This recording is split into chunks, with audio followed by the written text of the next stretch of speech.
guys, this side Shredeep Kaushik and you are watching my YouTube channel Shredeep Kaushik।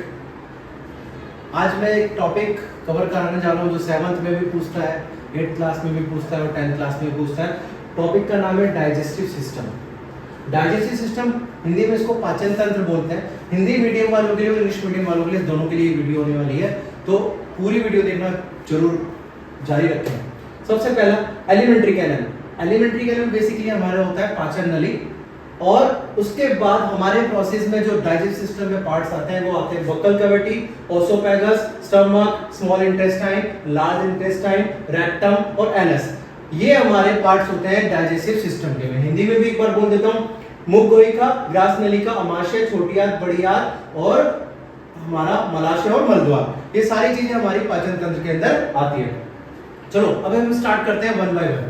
सबसे पहले buccal cavity. Buccal cavity जो हमारी mouth यानी कि मुंह से शुरू होती है उसको मुख गोइका भी बोलते हैं। उसके अंदर तीन पार्ट्स हमारे बेसिकली आते हैं। सबसे पहले आता है स्लेवरी ग्लैंड, जिसको हम लार ग्रंथि हिंदी में बोल देते हैं, और स्लाइवा उसके अंदर लार को बोलते हैं। और बेसिकली जो भी हम खाते हैं उसके साथ स्लाइवा मिक्स होता है, लार मिक्स होती है। लार मिक्स होने के साथ हमारी जो टंग है, टंग उसके टेस्ट को प्रभावित करती है, उसको टेस्ट को चेक करती है। कैसे कि सोर है, बिटर है, स्वीट है, सॉल्टी है। तो हमारी जीभ है और टंग, इसके अंदर हमारे बेसिकली 4 पार्ट्स होते हैं जो बेसिकली चेक कर पाते हैं खट्टा है, कड़वा है, मीठा है या नमकीन है। देन उसके बाद जब लार ऐड हो जाती है, स्लाइवा ऐड हो जाता है खाने के साथ, तो टीथ क्या करते हैं, उसको ब्रेक करते हैं, ग्राइंड करते हैं, पीसते हैं, छोटे छोटे टुकड़ों में कॉम्प्लेक्स सब्सटेंसेस में उसको कन्वर्ट करते हैं। और कितने तरीके की टीथ हमारे पास है, that is incisor, canine, premolar और मोलर। ये 4 तरीके के दांत हमारे बेसिकली होते हैं। तो ये हमारा स्लाइवा मिक्स होता है बक्कल कैविटी के अंदर फूड के साथ, टीथ उनको कन्वर्ट कर देते हैं स्मॉल सब्सटेंसेस में। उसके बाद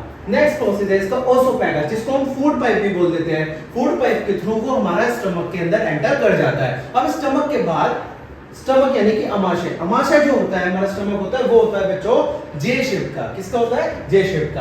अब डाइजेस्टिव जूसेस, एसियल एसिड और म्यूकस, ये तीन चीज इसको स्टमक के अंदर मिलती है।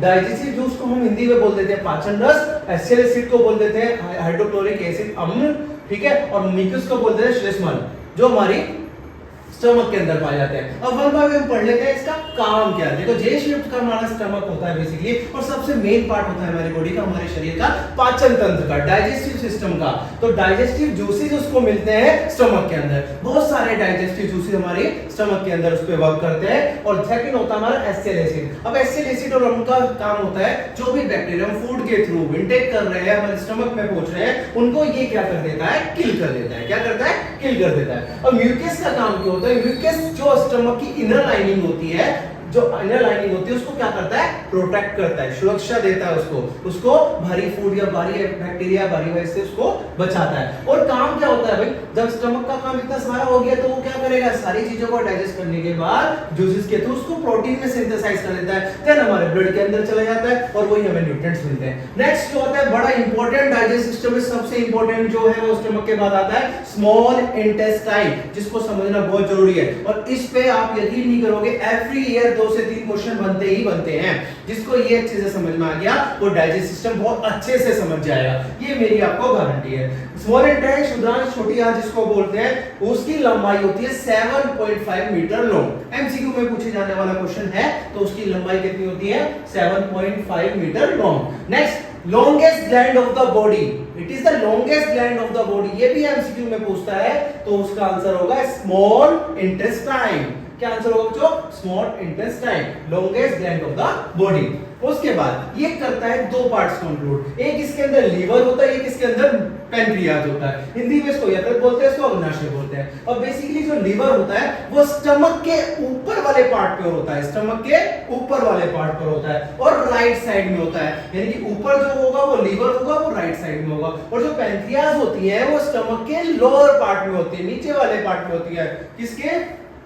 अमाशय के, स्टमक में। ये हमें भूलना नहीं है। नेक्स्ट चीज जो इसके अंदर आती है वो आती है अब पैनक्रियास क्या क्या क्रिएट करता है, क्या क्या कंटेन करता है? तो पैनक्रियास बाइल जूस को कनेक्ट करता है। बाइल जूस मतलब पित्त रस इसको हिंदी में बोलते हैं। बाइल जूस इसको कहां से मिलता है? गॉल ब्लैडर से मिलता है, जिसको पित्ताशय बोलते हैं। अब गॉल ब्लैडर या बाइल जूस का काम क्या होता है बच्चों? ये जितना भी हम भोजन के रूप में वसा अंदर लेते हैं, फूड के रूप में फैट को अंदर लेते हैं, उसको डाइजेस्ट करता है। कौन करता है? Bile juice. तो यहां से एक क्वेश्चन बनता है, what is the function of bile juice? तो बाइल जूस का फंक्शन क्या होता है? जो भी हम इनटेक ले रहे हैं वसा का या फैट का, उसको ये क्या करेगा?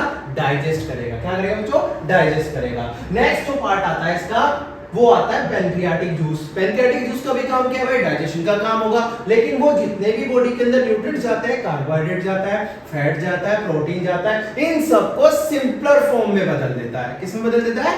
Simpler form. तो बाइल जूस आई थिंक तुम्हें क्लियर हो गया होगा, bile juice equal to fat, याद कर लेना। यहां से एक क्वेश्चन बनता है, पैनक्रियाटिक जूसेस क्या करते हैं? कार्बोहाइड्रेट, फैट और प्रोटीन को सिंपलेस्ट फॉर्म में क्या करते हैं? कन्वर्ट कर देते हैं। ठीक है, ये प्रोसेस था हमारा बेसिकली। लेकिन सबसे इंपॉर्टेंट क्वेश्चन जो एवरी ईयर पूछता रहता है, वो है स्मॉल इंटेस्टाइन का एक पार्ट होता है जो फिंगर लाइक ग्रोथ करता है, फिंगर लाइक आउट ग्रोथ करता है, वो होती है विल्ली। क्या होती है?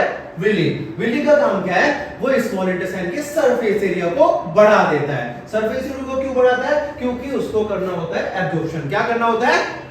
एब्जॉर्प्शन। एब्जॉर्प्शन करने के लिए वो इंक्रीज द सरफेस एरिया, वो कौन करता है? विली करेगा हमेशा। कौन करेगा? विली। तो बच्चों स्मॉल इंटेस्टाइन आपका बिल्कुल क्लियर हो गया होगा, याद कर लेना है। स्मॉल इंटेस्टाइन के अंदर longest gland of the body बोलते हैं, 7.5 मीटर लॉन्ग होता है।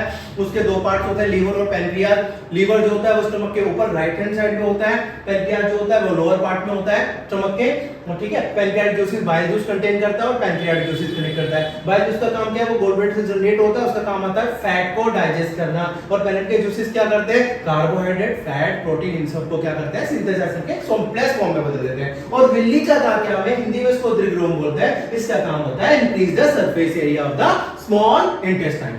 ठीक है, अब उससे पहले हम दो तीन बातें यहाँ पर मिस कर चुके हैं। एक होता है इंजेक्शन, इसको अंतर्ग्रहण बोलते हैं। कोई भी भोजन हम मुंह से जब अंदर की तरफ डालते हैं तो उसको इंजेक्शन बोलते हैं। क्या बोलते हैं? इंजेक्शन। और स्मॉल इंटेस्टाइन और स्टमक के थ्रू जब हम उन सारी चीजों को एब्जॉर्ब कर लेते हैं, अवशोषित कर लेते हैं, अवशोषण कर लेते हैं, वो होता है डाइजेस्टिव फूड जो हमारे ब्लड वेसल्स के अंदर मिल जाता है। नेक्स्ट एसिमिलेशन जो होता है, एसिमिलेशन जितनी बॉडी को हमारे प्रोटीन रिक्वायर्ड है, जितने न्यूट्रिएंट रिक्वायर्ड है, उसको सिंपल फॉर्म में कन्वर्ट करने के बाद एसिमिलेशन उस प्रोसेस को कहा जाता है कि हमारी बॉडी को कितने प्रोटीन की नीड होगी। नेक्स्ट चलते हैं हम, जो इसका स्मॉल इंटेस्टाइन से अनडाइजेस्टेड फूड बचता है। अनडाइजेस्टेड फूड कुछ भी हो सकता है, शुगर हो सकती है, स्टार्च हो सकता है, वाटर हो सकता है, सॉल्ट हो सकता है। तो वाटर को क्या कर लेता है? ये एब्जॉर्ब कर लेता है। बाकी जो भी चीज बचती है उसको भेज देता है लार्ज इंटेस्टाइन में, जिसको हम बोलते हैं बड़ी आंत। वो कितनी होती है? 1.5 मीटर। और छोटी कितनी होती है? 7.5 मीटर। अब इसके पास पहुंचता है अनडाइजेस्ट फूड,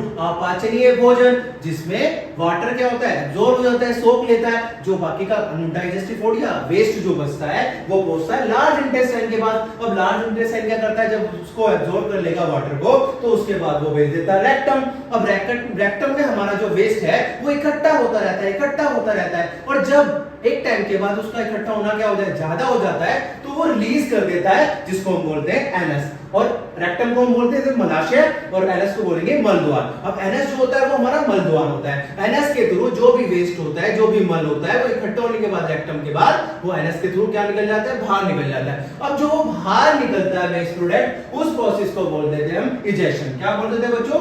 इजेक्शन। हिंदी में बोलते हैं इसको निष्कासन।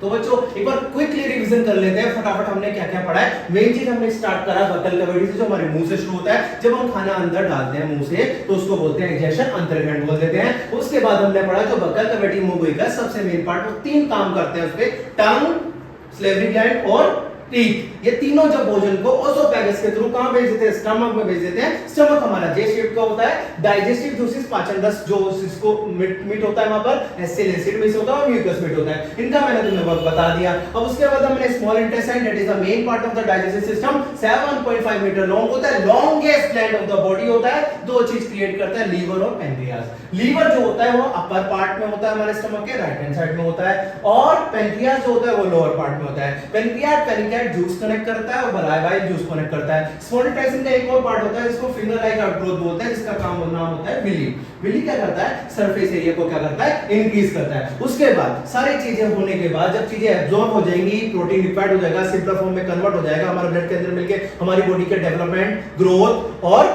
एनर्जी प्रोवाइड करेगा। उसके बाद जो अनडाइजेस्टेड फूड है आप पाचन, वो कहां चला जाएगा, लार्ज इंटेस्टाइन के अंदर। अब लार्ज इंटेस्टाइन क्या करेगा भाई, उसके अंदर से जितना भी वाटर उसको एब्जॉर्ब कर लेगा, उसके बाद किसके पास भेज देगा, रेक्टम के पास भेज देगा, जो हमारा मलाशय होता है। मलाशय के बाद वो कहां चला जाता है, इकट्ठा होने के बाद एनएस के थ्रू बाहर निकल जाता है, जिस प्रोसेस को बोलते हैं इजेशन। अब बच्चों क्वेश्चन कहां से बनता है, ये ध्यान रखने वाली बातें हैं। क्वेश्चन इजेशन, एब्जॉर्प्शन, असिमिलेशन और इजेशन, ये तीनों चारों टॉपिक्स बड़े हॉट टॉपिक्स रहते हैं। हर एग्जामिनर पूछने की कोशिश करता रहता है। बाइल जूस के ऊपर हमेशा एक क्वेश्चन बन जाता है, पैनक्रियाटिक जूसेस के हमेशा क्वेश्चन बन जाता है। बच्चे पैनक्रियाज छोड़ के चले जाते हैं। पैनक्रियाज बड़ा सिंपल तरीके से मैंने तुम्हें बता दिया, अब तुम्हारे नंबर बिल्कुल भी इसमें कटने वाले नहीं है। और मोस्ट इंपॉर्टेंट विली। विली क्या होती है, फिंगर लाइक आउटग्रोथ है भाई, सरफेस एरिया को बढ़ा देती है, छोटी सी चीज। इन आई थिंक तुम्हें डाइजेस्टिव सिस्टम पूरी तरीके से क्लियर हो गया होगा। I hope. Thank you for watching. अगर आपको वीडियो अच्छी लगे तो कमेंट बॉक्स में लिखना मत भूलना, शेयर करना, लाइक करना, कमेंट जरूर करना। Thank you so much. Thank you for watching Shreedeep Kaushik YouTube channel. Thank you.